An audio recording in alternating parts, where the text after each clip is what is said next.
Kita akan masuk dalam pembacaan firman Tuhan dari bagian Matius 25 ayat 31 sampai 46. Matius 25 ayat 31 sampai 46. Demikian bunyi firman Tuhan, apabila Anak Manusia datang dalam kemuliaannya dan semua malaikat bersama-sama dengan dia, maka ia akan bersemayam di atas tahta kemuliaannya. Ayat 32, lalu semua bangsa akan dikumpulkan di hadapannya, dan ia akan memisahkan mereka seorang daripada seorang, sama seperti gembala memisahkan domba dari kambing. Dan ia akan menempatkan domba-domba di sebelah kanannya dan kambing-kambing di sebelah kirinya. Ayat 34, dan raja itu akan berkata kepada mereka yang di sebelah kanannya, mari, hai kamu yang diberkati oleh Bapakku, terimalah kerajaan yang telah disediakan bagimu sejak dunia dijadikan. Sebab ketika aku lapar, kamu memberi aku makan. Ketika aku haus, kamu memberi aku minum. Ketika aku seorang asing, kamu memberi aku tumpangan. Ketika aku telanjang, kamu memberi aku pakaian. Ketika aku sakit, kamu melawat aku. Ketika aku di dalam penjara, kamu mengunjungi aku. Maka orang-orang benar itu akan menjawab dia, katanya, Tuhan, bila manakah kami melihat engkau lapar dan kami memberi engkau makan, atau haus dan kami memberi engkau minum? Bila manakah kami melihat engkau sebagai orang asing dan kami memberi engkau tumpangan, atau telanjang dan kami memberi engkau pakaian? Bila manakah kami melihat engkau sakit atau dalam penjara dan kami mengunjungi engkau? Dan raja itu akan menjawab mereka, aku berkata kepadamu, sesungguhnya segala sesuatu yang kamu lakukan untuk salah seorang dari saudaraku yang paling hina ini, kamu telah melakukannya untuk aku. Dan ia akan berkata juga kepada mereka yang di sebelah kirinya, enyahlah dari hadapanku, hai kamu orang-orang terkutuk, enyahlah ke dalam api yang kekal yang telah sedia untuk iblis dan malaikat-malaikatnya. Sebab ketika aku lapar, kamu tidak memberi aku makan. Ketika aku haus, kamu tidak memberi aku minum. Kamu tidak memberi aku tumpangan. Ketika aku telanjang, kamu tidak memberi aku pakaian. Ketika aku sakit dalam penjara, kamu tidak melawat. They also will answer, Lord, when did we see you hungry or thirsty or a stranger or needing clothes or sick or in prison and did not help you? Ayat 45, maka ia akan menjawab mereka, aku berkata kepadamu, sesungguhnya segala sesuatu yang tidak kamu lakukan untuk salah seorang dari yang paling hina ini, kamu tidak melakukannya juga untuk aku. Ayat 46, dan mereka ini akan masuk ke tempat siksaan yang kekal, tetapi orang benar ke dalam hidup yang kekal. Nah, terima kasih Bu Dewi untuk penutupnya ya. Artinya kan sudah bilang, sudah sampai situ, demikianlah firman Tuhan, mari kita bubar. Oh iya. Oke, kalau kita perhatikan sebenarnya dari teks ini, Tuhan Yesus memberikan beberapa perumpamaan, diantaranya sebelum masuk ke dalam peristiwa yang menyangkut ke depan, gitu ya, menyangkut nubuatan. Nah, kalau kita perhatikan sebenarnya ini menyangkut hal-hal praktis yang Tuhan Yesus mau sampaikan ya, karena baginya pada masa itu sebelum kedatangannya yang dia inginkan adalah orang-orang yang dikatakan percaya kepadanya itu semestinya melakukan tindakan praktis. Sebelumnya sudah dikasih banyak teori gitu ya, sudah dikasih banyak teori, kini gilirannya untuk melakukan hal-hal praktis. Nah, memang kalau kita baca di ayat 35 dan 36 tadi, sudah jelas ini adalah gambaran perbuatan yang cukup praktis ya. Bahkan sangat praktis. Kalau di situ, kalau aku lapar, kamu memberikan aku sesuatu yang untuk dimakan. Kalau aku haus, kamu memberikan aku sesuatu untuk diminum. Nah, karena aku seorang asing, kalau aku seorang asing, kamu mengundang aku masuk. Ketika aku membutuhkan pakaian, kamu memberi aku pakaian. Ketika aku sakit, kamu menjaga. Ketika aku di penjara, kamu datang mengunjungi. Ya. Nah, istilahnya bagi Yesus ketika kita bicara kebaikan, bicara soal peduli, tidak perlu dulu yang besar-besar. Mulailah dari hal yang kecil. Makanya kenapa selalu ditekankan untuk setialah kepada perkara kecil supaya dipercayakan perkara besar.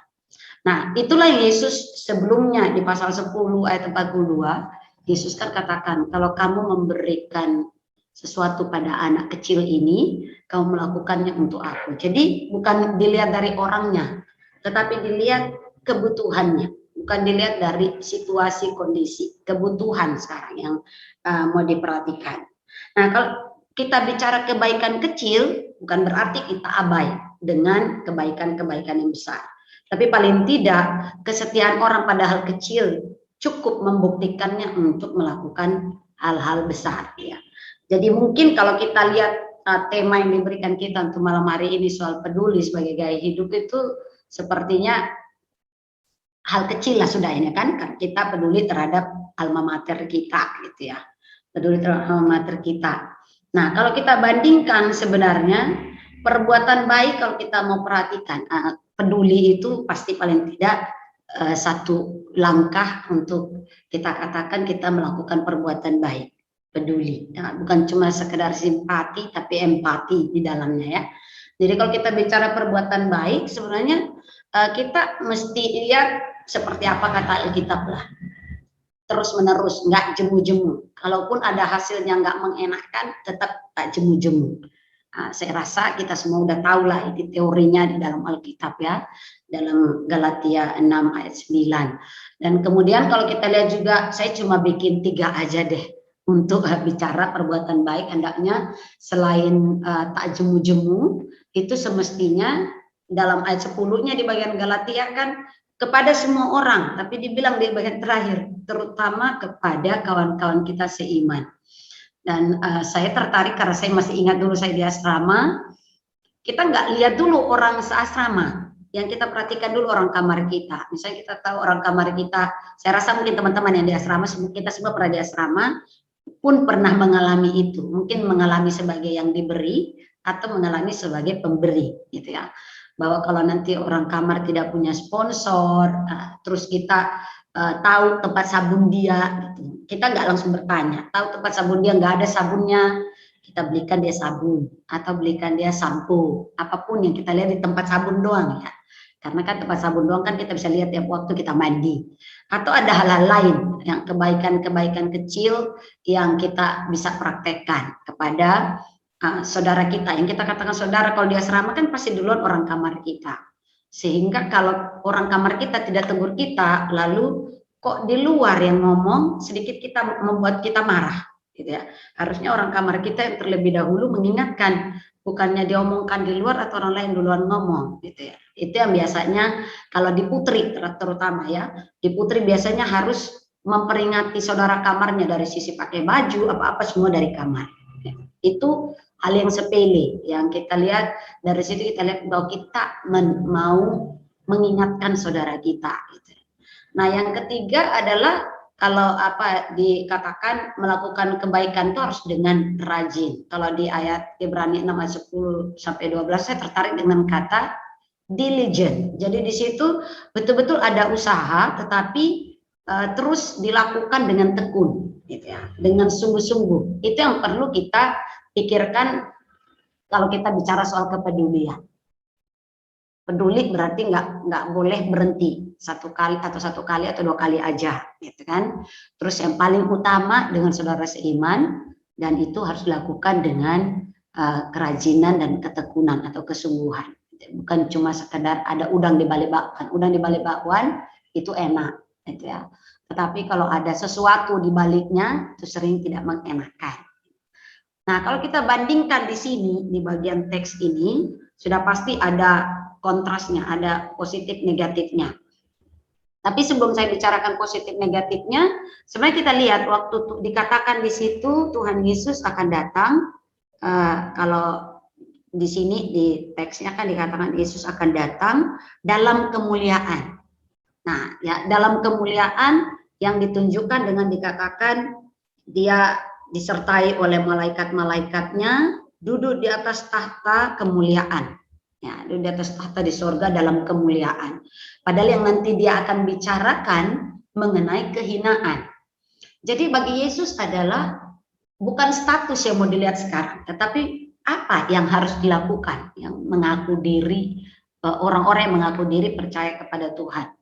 Memang Yesus datang dengan kemuliaannya, gitu ya. Itu kan sebenarnya ini gambaran yang kalau kita baca di Perjanjian Lama dalam Daniel 7:17 ayat 18 sampai 18 kan dikatakan nih, aku melihat yang lanjut usia duduk di tahta, gitu ya. Dan ini sama dengan gambaran yang Yesus sampaikan, gitu ya.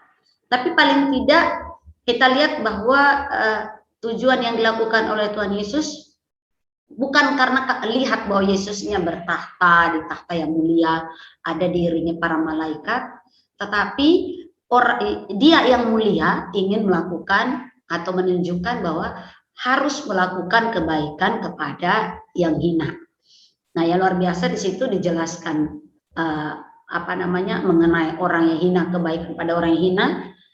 Kalau kita lihat sebenarnya ada urutannya ya.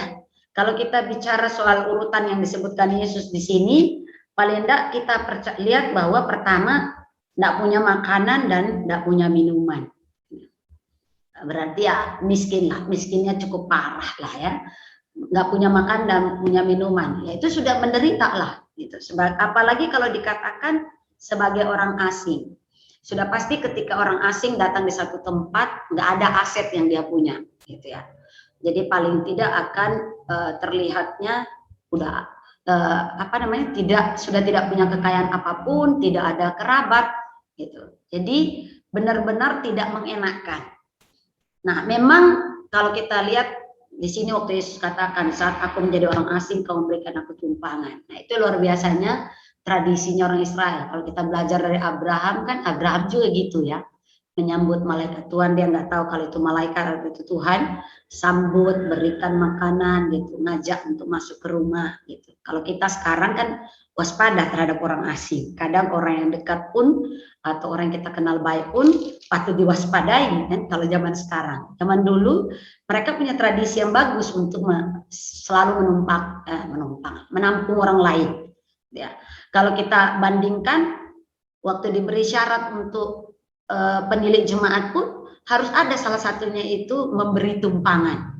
Kalau kita lihat di kitab Titus, kita lihat di kitab 1 Timotius, itu syarat buat penilik jemaat selain punya satu istri dan sebagainya macamnya, memberi tumpangan itu harus. Kemudian ketika mengkategorikan janda pun Paulus menyebutkan bahwa janda yang patut disebut janda itu adalah orang yang sekalipun dia betul-betul tidak punya suami, tapi dia tetap siap memberi tumpangan, gitu ya. Bukan janda yang seenak-enaknya hidup begitu ya. Nah, jadi kalau kita lihat lagi sudah tingkatan yang Tuhan Yesus buat itu dari miskin, kemudian orang asing. Nah, lebih parah waktu Tuhan Yesus bilang ketika aku di penjara, status napi. Status napi saya rasa kalau kita semua tahu dalam kehidupan masyarakat sosial sulit masyarakat menerima seorang napi. Keluarga sendiri pun menolak, bahkan keluarga pun sulit untuk mengunjungi keluarganya yang dalam status sebagai seorang napi. Nah, kita pun demikian, paling tidak ketika Yesus katakan berbuat baik, ataupun kita harus seperti tema kita menunjukkan kepedulian dan menjadikan kepedulian itu sebagai gaya hidup kita harus punya juga landasan yang benar. Berarti kan ketika Yesus katakan dalam ayat 35 ya, for I was hungry, ya, sebab ketika aku lapar. Nah, ketika kita bicara sebab mungkin kita berpikir soal alasan, padahal sebenarnya kalau di sini ketika Tuhan katakan sebab ketika aku lapar, itu dia mau tunjukkan buktinya. Ya, buktinya bahwa ketika orang melakukan kebaikan adalah orang yang pertama itu orang yang dasarnya sudah mewarisi kerajaan. Ya, kalau misalnya di situ yang saya baca dalam bahasa Inggris saya ya, dikatakan kalau dalam ayat 34 kita bandingkan, come you who are blessed by my Father, take your inheritance. Ya. Kalau kita lihat di situ sebenarnya warisan, saya rasa semua tahu kita menerima warisan kalau dari orang tua itu bukan karena usaha kita, hanya karena kita anak dari orang tua kita. Walaupun ada orang tua juga tidak memberikan warisan kepada anaknya. Nah, paling tidak itu diberikan oleh orang tua. Nah, demikian juga ketika Tuhan katakan, ambillah warisanmu. Ya, ambillah warisanmu. Karena dia sendiri the king, ya, pemilik kerajaan. Jadi ketika dia katakan, ambillah warisanmu, raja memberikan warisan itu kepada kita, kepada anak-anaknya, kepada orang-orang percaya. Gitu ya. Dan kemudian yang kita perhatikan bahwa warisan yang diberikan itu sudah dipersiapkan sejak kekekalan. Saya rasa kalau kita belajar juga Efesus 2 ayat 10 dikatakan kita ciptaan Allah yang kita sudah diciptakan oleh Allah, tapi juga ada perbuatan-perbuatan baik yang Tuhan persiapkan sebelumnya, gitu ya, untuk kita lakukan, ya. Kalau di bahasa Indonesia kan supaya kita supaya kita hidup dalamnya, tapi sebenarnya kan dikatakan dalam bahasa Inggris kan so we do that, supaya kita melakukannya, bukan cuma sekedar tahu. Lalu kemudian ketika Yesus katakan juga orang-orang benar, terima orang-orang benar, sudah pasti karena ada hubungannya dengan Kristus. Ketika Yesus membandingkan kalau di bahasa Indonesia kehidupan keagamaanmu lebih benar, bukan itu ya. If your righteous not sharp faces. Jadi kalau misalnya kebenaranmu tidak melebihi orang Farisi, ya untuk apa gitu. Jadi yang diinginkan adalah kebenaran yang kita sudah punya, ya, yang harusnya menjadi pendorong bagi kita untuk melakukan kepedulian itu, menjadi orang yang peduli, menjadikannya sebagai gaya hidup kita. Nah, kalau kita lihat kontrasnya, sebenarnya yang di bagian teks ini, yang pertama adalah bahwa ketika di bagian ini Tuhan Yesus menyambut, ya, positifnya untuk orang benar disambut oleh Tuhan. Kalau tadi kan digambarkan domba, kambing, ya. Untuk domba atau orang benar disambut, mari, gitu ya. Kemudian juga diberkati, disambut, diberkati, itu status kita di dalam Kristus, ya. Terus kita menerima warisan kerajaan seperti dari yang saya katakan, dan peduli kepada orang yang hina. Nah, kontrasnya kalau kita bandingkan adalah kalau buat yang kambing tadi diusir dengan katakan enyahlah, gitu. Pergilah, kalau bisa berangkat dari sini, menghilang segera, gitu ya. Kemudian sudah pasti kalau kontrasnya diberkati, ya otomatis dikutuk.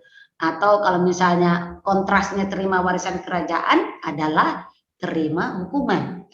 Dan kontrasnya peduli pada orang hina, ya tak peduli sama sekali. Gitu. Nah, itu yang kita patut perhatikan, bahwa yang kita harus garis bawahi adalah yang mereka lakukan ini bukan dosa yang terlalu besar. Kalau mau dibilang sampai membunuh, mencuri, enggak. Hanya apa? Terlihatnya kecil, tetapi memiliki dampak yang penting. Tidak peduli, gitu ya. Nah, sama seperti ketika Yesus, ketika penulis surat Yakobus mengatakan, waktu dia katakan, kalau kamu pergi ke kota A, katakanlah, jikalau Tuhan berkenan, aku akan ke kota Anu, menghasilkan uang, berbuat ini dan itu. Gitu. Lalu di ayat 17-nya, dalam Yakobus 4 dikatakan, barang siapa tahu berbuat baik namun ia tidak melakukannya, ia berdosa. Berbuat baiknya terkait dengan melibatkan Tuhan dalam segala perencanaan kita. Sudah pasti hidup kita semua kita perlu libatkan Tuhan, bukan cuma sekedar rencana, tetapi semua hal. Jadi kalau ada yang kita abai, satu pun kita abai, sudah pasti dikatakan tidak melakukan, sudah pasti dosa, gitu ya. Bukan cuma dosa karena pelanggaran. Ya. Nah, saudara, sebenarnya kalau kita, saya ingat waktu saya masih SMA, saya ikut katekisasi, ini salah satu yang harus dihafalkan, ya. Dari buku Katekismus Heidelberg. Kalau bicara soal kebaikan, perbuatan baik yang sejati harusnya karakteristiknya apa? Ada 4. Yang pertama dikatakan muncul dari iman yang benar. Kalau saya tanya, punyakah kita iman yang benar? Pasti kita akan ramai-ramai berkata, ya, saya termasuk dalamnya, gitu ya. Atau misalnya dikatakan seturut dengan perintah Tuhan. Ya. Kira-kira saya sudah hidup seturut dengan perintah Tuhan, melakukan kebaikan sesuai dengan perintah Tuhan, enggak? Kemudian yang ketiga, yang kita lakukan atau kebaikan yang kita lakukan itu untuk kemuliaan Allah. Kita menunjukkan peduli untuk kemuliaan Allah, bukan karena menunjukkan kebaikan kita, kan? Dan kemudian bukan karena cocok dengan kebudayaan kita orang Indonesia yang katanya ramah. Kayaknya banyak orang Indonesia nggak ramah, gitu kan. Bukan karena ada tradisi, tetapi karena betul-betul kepedulian itu tetap harus dimunculkan. Nah, yang menjadi poin penting buat kita, peduli itu bukan urusan waktu, tetapi urusan prioritas. Nah, saya tertarik dengan waktu yang dituliskan oleh Ibu Ketua, kalau nggak salah di grup kita ya, menyangkut pengertian bahwa kita masing-masing mungkin punya skala prioritas, gitu. Masing-masing punya dengan tempat pelayanan yang berbeda, kondisi pelayanan yang berbeda, kemudian kehidupan kita berbeda, baik yang single maupun double, double berganda-ganda, ada istri, ada anak misalnya kan. Semua punya konteksnya masing-masing. Tetapi ketika bicara peduli, itu bukan karena kita nggak punya waktu. Ya, orang yang nggak punya waktu bukan nggak punya waktu, semua Tuhan kasih waktunya sama 24 jam. Nggak ada beda antara Presiden Jokowi dan kita. Presiden Jokowi 32 jam, lalu kita 24, nggak ada, gitu ya. Yang dilihat adalah prioritas. Ketika kita merasa ke prioritas, kita utamakan. Dan kemudian yang kita perhatikan juga bukan masalah durasinya, rentang waktunya, bukan masalah itu, tetapi masalah hati kita, orientasi hati kita seperti apa di dalam kita menunjukkan kepedulian. Terutama sekarang kita lebih fokus orientednya kan ke IKP, gitu ya. Bagaimana kita menunjukkan kepedulian? Kalau saya biasanya saya lebih suka buat istilah saya amnesia selektif. Jadi kalau ada yang bagi saya nggak penting, buang, lupakan, disortir dari otak, gitu ya. Nah, jadi ketika kita dalam grup rame-rame, lihat yang penting perhatikan, yang tidak penting buang jauh, kayak gitu ya. Kalau saya begitu, kalau saya sudah baca ada penting, tapi kalau sudah mumet karena ada pembicaraan pribadi beberapa orang, pasti adalah yang saya rada cerewet sedikit ya. Jadi maafkanlah bagi yang merasa sakit hati mungkin kalau dicerewetin. Nah, itulah agak uniknya saya gitu. Nah, paling tidak di akhir dari bagian firman Tuhan ini saya mau ajak kita untuk lihat apa sih kerinduan Allah untuk kita. Nah, sama seperti tadi yang saya katakan dalam Efesus 2:10, sudah dibilang perbuatan baik itu dipersiapkan Tuhan sebelumnya. Sebelum Dia ciptakan kita dalam Kristus Yesus sudah disiapkan sebelumnya. Jadi yang Dia mau supaya kita melakukannya. So we need to that. Ya, jadi melakukan, paling tidak kita sudah tahu teori. Ya, otomatis langkah pertama biasanya kalau kita dengar teorinya bagus, pertama pasti kita buat komitmen, bukan? Nah, tapi tidak berhenti di komitmen, tetapi langkah praktek mesti ada, langkah praktis. Nah, jangan, saya rasa di istilah ruang kuliah, semua kita pernah mendengar ateis praktis kan? Nah, jangan kita bilang kita kenal Tuhan, tapi kita nggak peduli, itu ateis praktis namanya ya. Jadi paling tidak saya mau ucapkan selamat menunjukkan kepedulian dengan melakukan perbuatan baik dalam Kristus Yesus ya, seperti tadi, sesuai iman yang benar, sesuai firman Tuhan untuk kemuliaan Tuhan, dan menjadikannya gaya hidup. Tuhan Yesus memberkati kita. Soli Deo Gloria.